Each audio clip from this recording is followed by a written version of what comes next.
Assalamualaikum students. Beta, can you hear the voice? Yes, sir. Okay, can you see the screen? Yes, I'm sir. sharing something.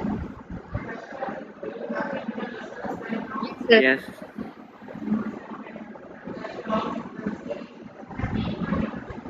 Okay, let me share it again.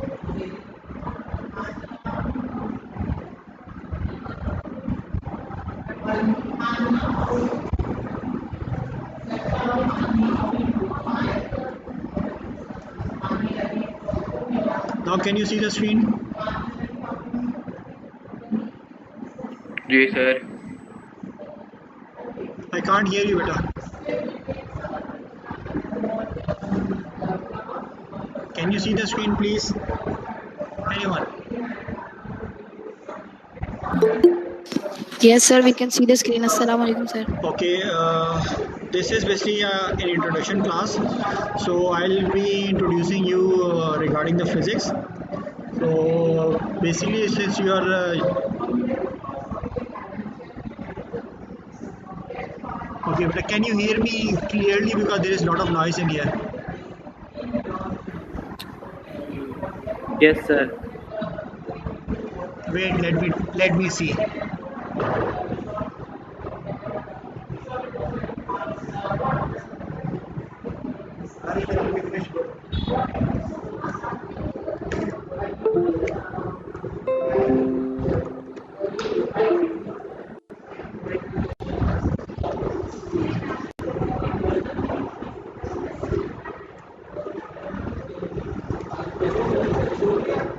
Wait, there's a lot of noise in that class. Sir आपकी background आवाज बहुत आ रही है. Wait, beta, wait. Sir.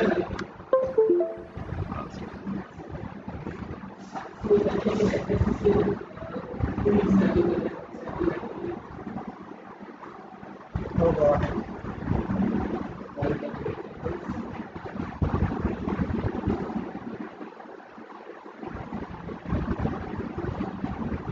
Just having some technical difficulties. Let me correct those first.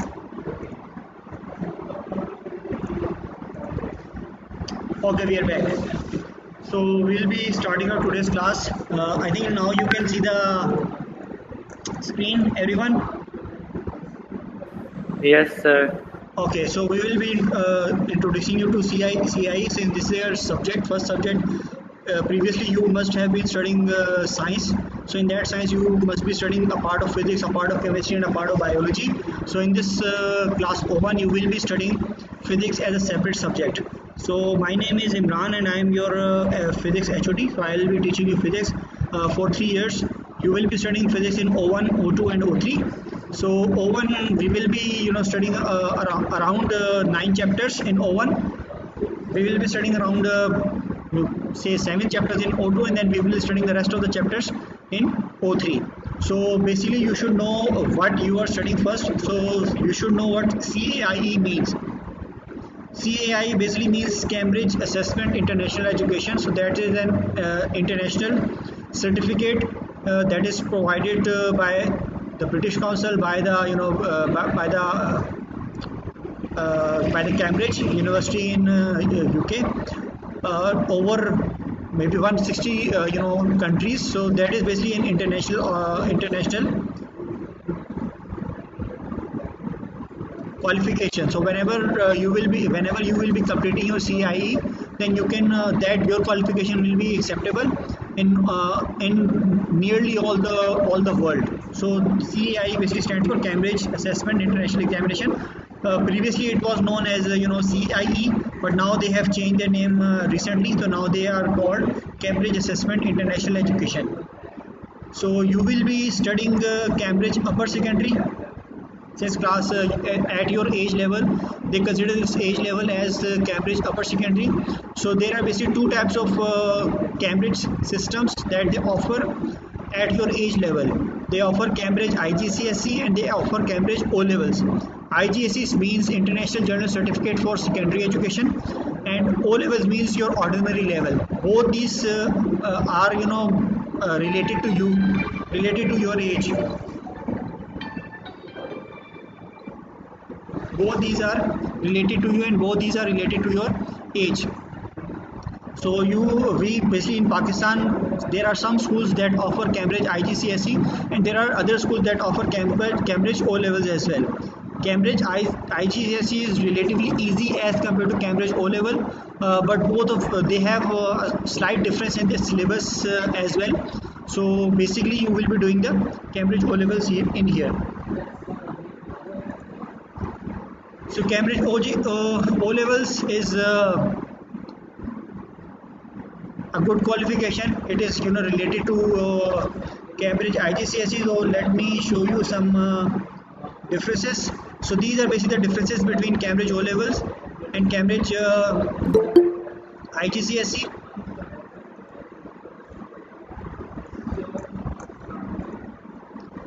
Okay, Cambridge O level and Cambridge IGCSE. These two are given to age level between 14 to 16 years. If you are between 14 and 16 years, so that means that you can easily opt for IGCSE or you can opt for O level. IGCSE allows student to choose over 70 subjects. IGCSE जो है that is a bit older, ये आपका थोड़ा पुराना system है, तो इसमें जो subjects आपको ऑफर किए जाते हैं that are around 70 subjects. Whereas O levels only allows 40 subjects throughout the world. So you can opt for 40 subjects in O levels. जो grading system होते हैं वो भी इन दोनों का different होता है.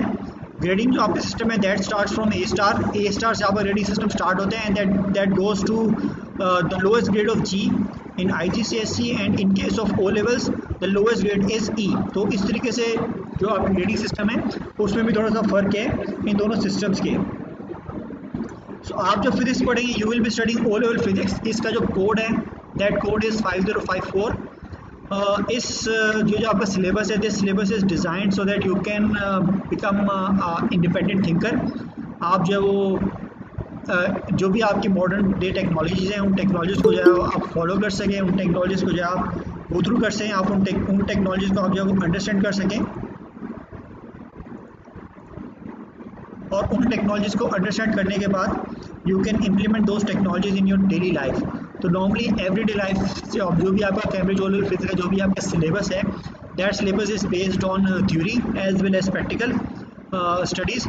और ये जो आपका सिस्टम है ये जो आपका ओ लेवल सिस्टम है जो भी आपका सिलेबस है that enhances your scientific skills. आपकी जो साइंटिफिक स्किल्स हैं उनको इन्हांस करेगा और इसके साथ साथ it will also make you relate these things with your daily life. तो कैम्ब्रिज जो सिस्टम आपका फिजिक्स का उसका ये हमारा सिलेबस है इसके अंदर. अच्छा, जो कैम्ब्रिज का आपका जो मॉडल है असेसमेंट मॉडल की आपके 4 पेपर होते हैं. That is the newest model जो कि रिसेंटली ही जो है इन्होंने इसको मतलब कि अपग्रेड किए. Previously it was a bit different, लेकिन अब जो है वो जिस ईयर में आप पेपर देंगे you will be giving your paper in 2023. So 23 में you will be attempting these papers. Physics में we have 4 papers. हमारे पास 4 papers होते हैं. We have paper 1 which is your multiple choice question. इस पेपर की जो ड्यूरेशन है that duration is 1 hour. 1 hour का आपका ये पेपर होता है and this paper consist of 40 MCQs that have options from A to D. और इन ऑप्शंस को आपने सॉल्व करने के लिए यू नीड जस्ट 40 मिनट्स. तो 40 मिनट्स में आपने जो पूरा पेपर 1 होता है इस पेपर को आपने सॉल्व करना होता है and then you have to submit that paper to your examiner. Paper 2 जो आपका होता है दैट इज़ योर इस पर थोड़ा सा चेंजेस हुए हैं. पेपर 2 का जो टाइम है that time is 1 hour 45 minutes and this is basically a theory paper. ये जो आपका थ्योरी पेपर होता है पेपर 2 में that is basically a detailed paper. This paper is based on your concept. ये आपके कॉन्सेप्ट पे बेस्ड होता है कि whether your concepts are clear in different fields of physics और not.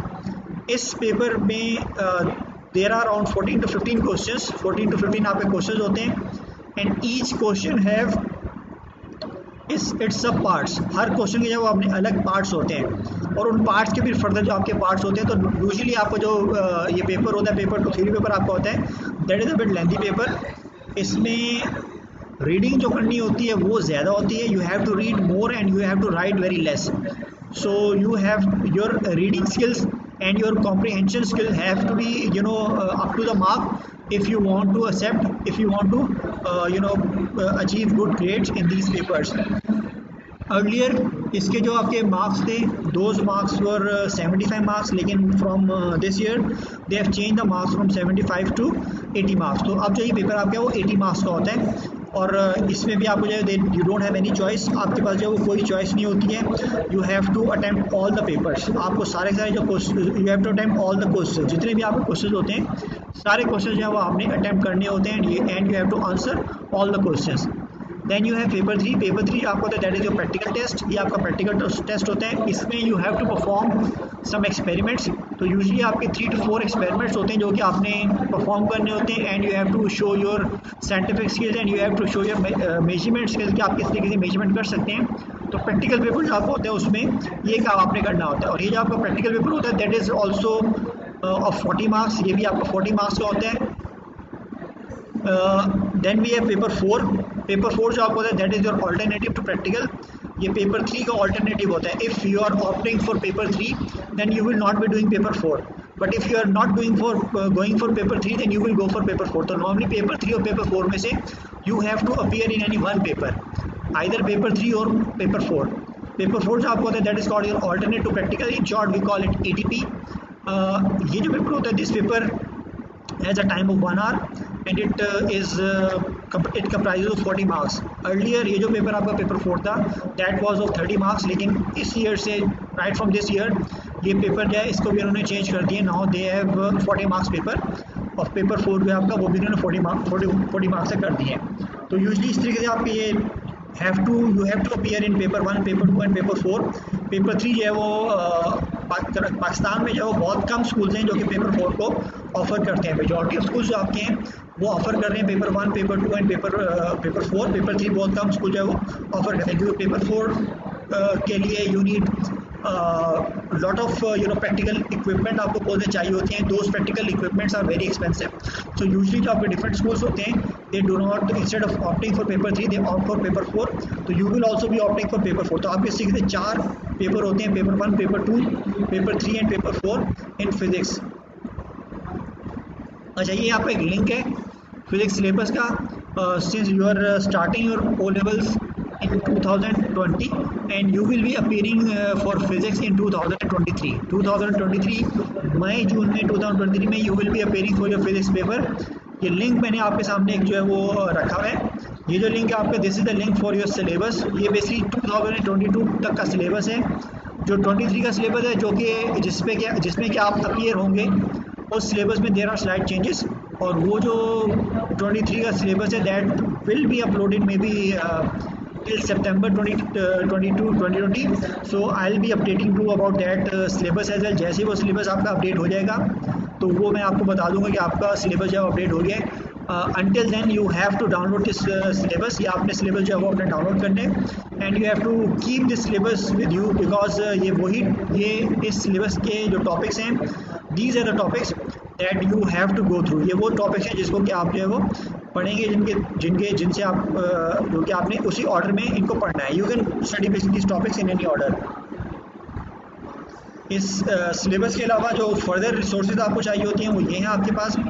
There are certain endorsed text books. अच्छा, usually जो आप O लेवल जब करते हैं तो इसके किसी भी सब्जेक्ट की कोई आपकी पर्टिकुलर टेक्स्ट बुक नहीं होती है.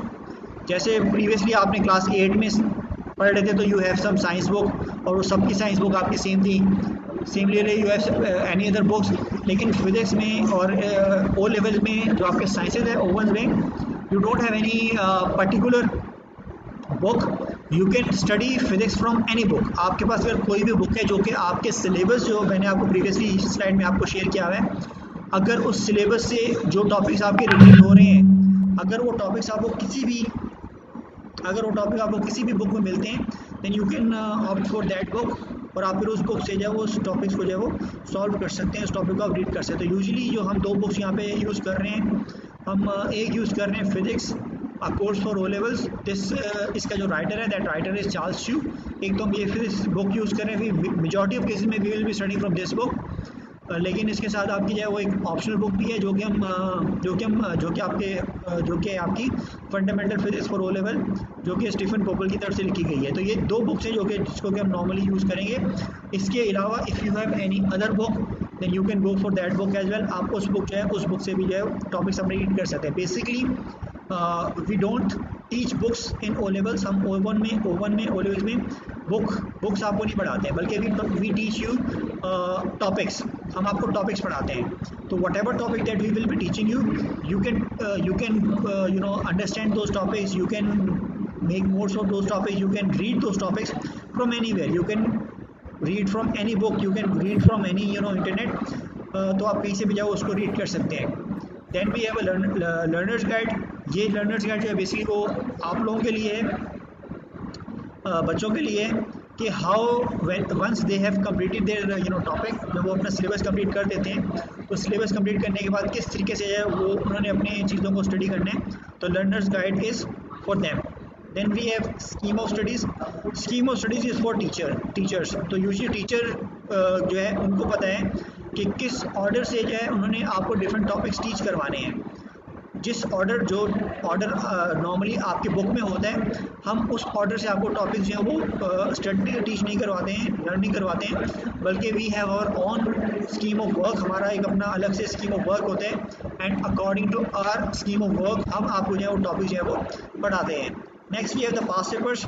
पास्ट पेपर जो है ये भी you must have purchase the past paper in your course as well. लेकिन अगर आपने परचेज नहीं किया तो पास्ट पेपर जो है वो इंटरनेट पे आपके जो है वो ईजिली अवेलेबल है, तो you can go through a past paper from there as well. So let's talk about learners guide a bit more. ये मैं आपको एक वीडियो दिखा रहा हूँ, 2 videos. So see those videos, will discuss about the learners guide.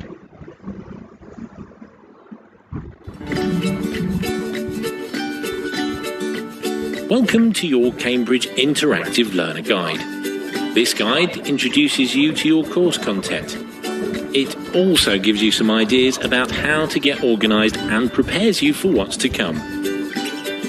Use this guide with your teacher's help to reflect on your own learning and to understand how you'll be assessed. Use this guide to see an exam question and sample answer to help you understand what you need to do. It will help you organise and plan your revision programme as well as how to manage your time well.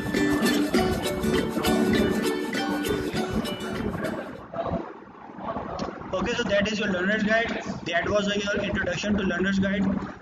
Next video आपकी है, that is your learner revision guide, that how you are going to go through it. Let's talk about revision. Now that you've nearly completed your course, it's time to start thinking about revising for your exams. This is where your lesson notes and being organised will help you. Check that the notes you made in class are complete and make sense. Work out how much time you need to revise and make a clear timetable for the subject you are studying. Be realistic and think about how much revision time you have available for each topic in the syllabus. Use plenty of pens, colours, paper and card to make your notes more fun and memorable. Mind maps are a great way to revise and can be used to brainstorm your ideas or display your notes in a different way. Put the topic in the middle of the page and add branches for each new idea or topic. Or create question and answer cards that you can use to test yourself on your subject knowledge. If your teacher has given you some past question papers, make sure you try as many questions as you can.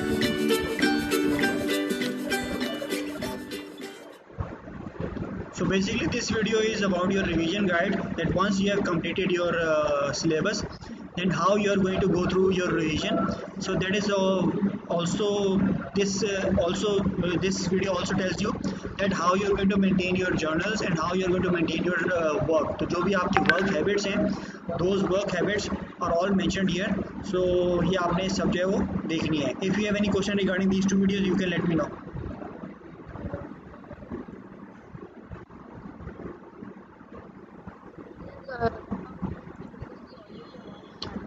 Okay, I'll be uploading these, ये जो मैं अभी पूरी मेरी जो ये slide show है, आई will be uploading this slide show and both these videos जो मैंने यहाँ पे अभी शेयर किए हैं, इनको मैं गूगल क्लासरूम में जो है वो शेयर कर दूंगा आपसे, तो you can easily go there as well, और आप जो है उनसे जो है वो गो थ्रू भी कर सकते हैं वहाँ से भी।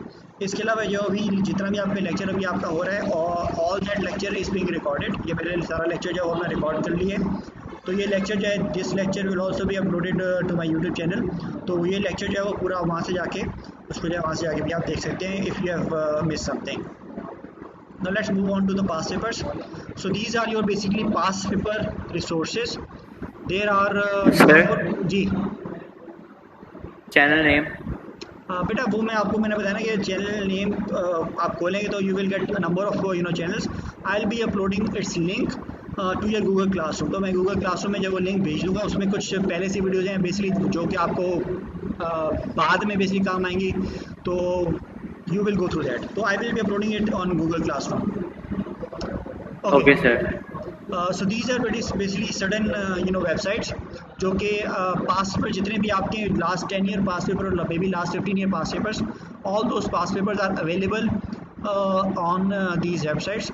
You can go through any website and you can download those past paper in soft copy, और फिर उस soft copy को it's up to you कि आप उस soft copy जो है वो प्रिंट करके सॉल्व करते हैं या जैसे भी आप सॉल्व करते हैं। तो यूजली आपको जो भी पेपर आपका बनाया जाता है, that paper is made by using questions which are included in this past paper. तो आपको कुछ साइट्स हैं जो कि आपके पास्ट पेपर्स जिन पे अवेलेबल हैं,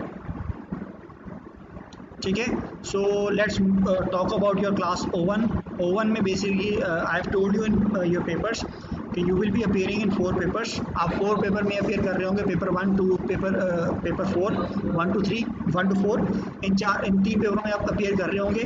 तो यूजली अगर आप इनके मार्क्स ऐड करें तो they count out to be about 160, या आपके तकरीबन 160 के लिए आपके मार्क्स बनते हैं। सो O1 में you won't be appearing in all these 3 papers. आप पेपर 1, पेपर 2 और पेपर 4 में तीनों में आप अपेयर नहीं करेंगे O1 में। Instead you will be appearing, I will be making a paper which comprise of 100 marks. तो उसके लिए क्या करूँगा, I will be shorting up these papers, ये जो पेपर हैं इनको मैं शॉर्ट अप करूँगा। पेपर 1 जो आपका होगा that will be included as whole, 40 marks का आपका पेपर 1 पेपर में आपके इंक्लूड होगा in your mid terms and as well as in your final terms. Paper 2 जो है 80 मार्क्स का, इसको मैं थोड़ा शॉर्ट कर देता हूँ नॉर्मली। यूजली जो आपका पेपर 2 होता है वो 40 to 50 मार्क्स का मैं कर देता हूँ उसको। क्वेश्चन जो है, नंबर ऑफ क्वेश्चन है वो भी क्वांटिटी उसकी थोड़ी कम हो जाती है। पेपर 2 जो आपको होता है दैट इज़ अराउंड 40 मार्क्स, और आपका जो पेपर 4 होता है ऑल्टरनेट टू प्रैक्टिकल, वो मैं बनाता हूँ आपका अराउंड 10 to 20 मार्क्स का। तो इन तीनों पेपर्स के जो मार्क्स सम अप करते हैं, तो इन तीनों के पेपर के मार्क्स सम अप करके that rounded up to 100 marks. तो उस 100 मार्क्स से जो है वो फिर आपका जो है वो मार्किंग जो है वो आपकी की जाती है। अच्छा, इसमें 2-3 चीज़ें आपने बेटा याद रखनी है whenever you are studying physics. Number 1, physics is not an easy subject. Physics जो आपके वो कोई ईजी सब्जेक्ट नहीं है। If you are a good thinker, if you are a good listener, आप अगर बहुत अच्छा सुन सकते हैं, आप अगर बहुत शार्प माइंडेड हैं, अगर आपका माइंड जो है वो बहुत ज़्यादा शार्प है, and you are a very good observer, आप अगर एक बहुत अच्छे ऑब्जर्वर हैं, then physics is for you. तो आप जो है फिजिक्स में जो है वो अच्छा प्रॉस्पर करेंगे और आप जो है इसमें जो है वो इसको पढ़ भी सकते हैं। लेकिन अगर if you are absent minded, अगर आप जो है वो एब्सेंट माइंडेड हैं, आपका जो है वो ऑब्जर्वेशन नहीं चलता and you are too much आप बर्डन आपके ऊपर, देन फिजिक्स जो है आपको नॉर्मली समझ में नहीं आएगी। तो if you are going to understand physics, अगर आपको फिजिक्स जो है उसको अंडरस्टैंड करना है, and for understanding physics you have to be very vigilant throughout your session, not only in O1 but in O2 and O3 as well. O1 में आपको जो है वो बहुत ज़्यादा मेहनत की ज़रूरत है। why? because O1 is the main class जिसमें कि you will be studying about the basics of physics। जो फिजिक्स की आपकी बेसिक्स हैं, जो कि आपकी यूनिवर्सिटी लेवल तक आपकी जाती हैं, उन बेसिक्स के बारे में आप स्टडी करेंगे क्लास 9th के अंदर, O1 के अंदर। तो अगर आपकी अभी जो बेसिक्स हैं वो बेसिक्स अगर आपकी क्लियर नहीं होंगी, then you will be having difficulty in your higher classes. अगर आप ए लेवल में चले जाएंगे या फिर अगर आप यूनिवर्सिटी में भी जाएंगे, तो यूनिवर्सिटी में भी आपको फिजिक्स या वो अंडरस्टैंड नहीं होगी। तो उसके लिए बेस्ट मेथड यही है, तरीका ये है कि you have to be very attentive, you have to be very observative. आपने जो अपनी ऑब्जर्वेशन करते हैं आप नॉर्मल डे लाइफ में, वो आपने बहुत अच्छी तरह एडवांस इसको करना है, क्योंकि जितनी भी आप फिज़िक्स पढ़ेंगे all those physics will be related to your normal day life. उसकी जो नॉर्मल डे लाइफ में आपके जो है वो बहुत सारी एग्जाम्पल्स हैं वो आपकी एग्जिस्ट कर रही होती हैं। So you can easily go through those examples और आप फिर उन एग्जाम्पल्स को जो अपने फिजिक्स जो आपका सब्जेक्ट है उससे आप रिलेट कर सकते हैं। So this is your basically the nature of the physics. If you have any questions regarding physics तो वो मैं आपको you can ask me right now. So first जो आपका लेक्चर है फिजिक्स का वी विल बी स्टार्टिंग इंशाल्लाह from tomorrow जो है हम आपका फर्स्ट लेक्चर स्टार्ट करेंगे। So I will be giving you a detail introduction about physics और उसकी जितने भी ब्रांचेज हैं वो मैं आपको कल डिस्कस करूँगा उससे। And then we will be discussing what is the scope of physics in your in normal day life. Usually आजकल की जो ज़िंदगी है उसमें फिजिक्स का आपका बहुत ज़्यादा स्कोप है, तो वो क्या स्कोप है, which fields you can join after doing your physics, और किस किस फील्ड में जो है फिजिक्स आपको जो है वो बहुत ज़रूरी होता है। We will be discussing this in tomorrow's class. और इस क्लास टुमारोज क्लास में हम ये भी डिस्कस करेंगे कि जो फिजिक्स आपकी है वो आपको फ्यूचर किस तरीके से आपको जो है वो इम्प्रूव कर सकती है। If you have any question regarding today's lecture, जो भी आप सिलेबस पढ़ेंगे ओ लेवल्स में पढ़ेंगे उससे रिलेटेड बेटा, if you have any question you can ask me right now. I will be uploading this slideshow, this PowerPoint presentation and the videos on the Google Classroom। तो आप वहाँ से जो वो उसको डाउनलोड कर सकते हैं। सिलेबस जो है वो भी मैं वहाँ पे अपलोड कर दूँगा, तो you can take your syllabus from there as well. If you have any question you can ask me right now.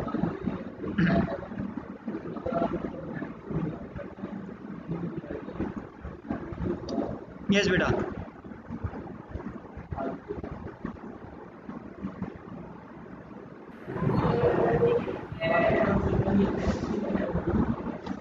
Okay, anyhow, I'll be finishing this class right now. ठीक है, तो if you have any question you can stay. Otherwise, the class is finished. You can leave now.